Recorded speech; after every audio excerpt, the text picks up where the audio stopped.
G'day guys, Dom here.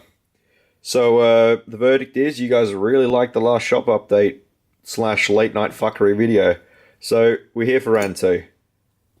Let's be honest, the main reason I'm doing this is because I'm sort of procrastinating. I have to do all of these contenders tonight. I started them this morning, so just to give you an idea how much cutting there is. I don't know what I was thinking. Like, I have 2 heat blades that have to go off the heat treat tomorrow. And heat treat, when you're just doing 2 blades, is really fucking expensive. So it's a lot cheaper to do a whole bunch in one hit. So I just kind of had this, like, fuck it moment this morning, and I cut out 10 contenders, which is a shitload of work to do in one day. That is some record-breaking shit for me. So they're all cut, and I've got half of them ground, so hopefully it's going to happen by about 3-4 o'clock tomorrow in the afternoon. I'd like to get all of these ready for heat treat. It's about 1 o'clock in the morning right now. I'm thinking I can probably push to maybe 3 o'clock before my eyes don't focus anymore and I fall asleep on the workbench. So we'll see, and then get up early. We'll get it done. I mean, the grinds are still good on these, so that's my indicator when I should stop, is when the grinds start to go to shit. But these are all nice and crisp, nice and symmetrical. I measured them, and these aren't easy grinds to do because you can see there is no room on these. The plunge comes so far back that it's very, very easy to, overshoot and have your plunge blow straight into the finger choil, which is a disaster. So we're not going to do that. But yeah, 5 done so far. Really nice satin finishes on these. These are all ABL, and I figured I might as well just do like a bit of like a budget version of the contender. So all the things that cost a lot of money on the contenders, which is the two-tone and the rock pattern, I'm not going to do. So just straight up blade, flat grind, and rounded edges, and probably a leather sheath, because it's a lot easier to get leather done than Kydex. For these anyway. If I have a few, these will be good for the Melbourne knife show that's coming up, which I really have to pay for. I haven't actually done that yet. I've been meaning to do that for like 6 months. Alright, so main thing here, main reason we're doing the video, besides procrastinating. Actually, no, we're going to procrastinate some more. We're going to talk about the anvil. I spoke about this in the last video. It's rocked up.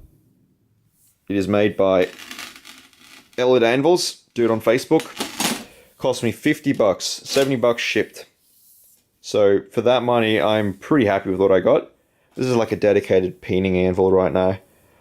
The only thing I don't like about it is that it's a little bit wavy, which is totally understandable. Dude ground this out with an angle grinder. Do you know how much work that is with an angle grinder? I fucking hate angle grinders. You couldn't pay me $50 to do this. Shit, I couldn't even get the bloody railroad track for that. So, yeah, very happy with it. So what I'm going to do is probably ideally I'm going to put this in the mill and just mill it flat. But I'm not too sure how the finish is going to be, and I'm a little worried that, because railroad track is a little hardened, that it's going to just kill my cutters. So if that doesn't work, I'm probably just going to pick it up and grind it, because it isn't light, it's only like, I'm going to guess between 10 and 20 kilos. So I could just pick it up and grind it. But we'll see. But yeah, that's good. It's good to just have a big, nice, flat surface for hammering and peening stuff out on.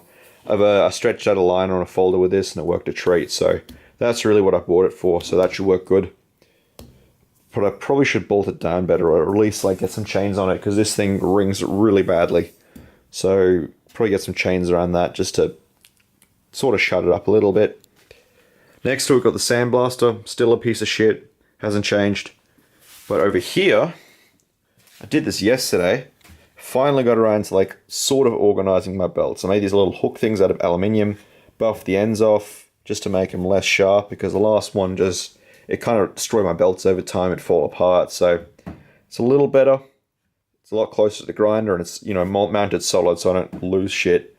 And I'm trying very hard to keep these things organized. So we've got rough grits, so 36 120s, Trizacks, and miscellaneous. But what I can foresee happening is all 3 of these becoming miscellaneous. So I've got to try very hard for not that to happen. Holy shit. Not for that to happen. But we have gloves on the floor. Very important to have gloves on the floor. It is a staple of every good workshop. Over here, this is my new baby. This is the Wilmot Tag 101, and it is a beast. I'm loving this machine. I got this secondhand because I needed a second grinder. I've got a guy with me working with me, so you need two grinders. You can't just have two guys sharing one because it's inefficient, and you've always got one guy waiting around. So got a second grinder, and I was originally wanting another little buddy because this is $2,500 setup, but wasn't really an option. You can't really get them anymore, or at least in Australia. But I managed to get this secondhand, or not really secondhand, because this was the showroom grinder, and I got it for a fucking steal because it was dropped and damaged. I was a little worried about it because I was told the tracking was a little iffy, but I managed to fix it, made a new washer for it, and just tweaked the shit out of it. Spent like half a day tweaking it to get the tracking right. I don't think I got it as good as it would have been from the factory, because like from the factory you can like just jam a piece of steel right in the corner and it doesn't move the belt at all. So the belt does move if I do that, but not much, and I've really, really got to whale into that to get it to happen. I mean, on those contenders, I grind every single one of them on this machine, did not notice any difference. So I'm pretty happy with that. And this thing is there's just so much mass here. It's a lot more solid to grind on. Like the little buddies are good, and I don't really have any issues because I do a lot of smaller blades, but for like a kitchen knife or something longer, I'd have issues where like it started to like vibrate at the tip. Haven't had this issue with this thing yet. It is a beast of a machine. I don't know if I'd pay twice what a little buddy's worth, but it's a nice machine. This is everything I didn't like about the little buddy was fixed on this thing. It is just beautiful. It's a beautiful, beautiful machine. But fucking hell, man. I'm just gushing over how much I love this machine. Like, I couldn't know, like, it's just quicker, everything's nicer, you don't have to fight with the machine as much. Not that I did it a lot with the little buddy, but like, there's little things like, I can loosen this thing off. It's gonna fire because it's under tension, but it'll still track fully loosened off. Which is great, because I do dumb shit like not tension my grinder properly, which isn't good. But also, like, when it's tension like this, you can actually adjust this with one hand, and because it's still under tension, it's easy to do. Little buddy, because of the way it's made, you have to like hold it with one hand and then tension it. It's just the little things that make it nicer. But yeah, I've had this thing rocked up Monday. Yeah, Monday, and actually it came over here so damn quick. I was like actually not expecting it. Like I was expecting it to take like a week because it's freight from Sydney.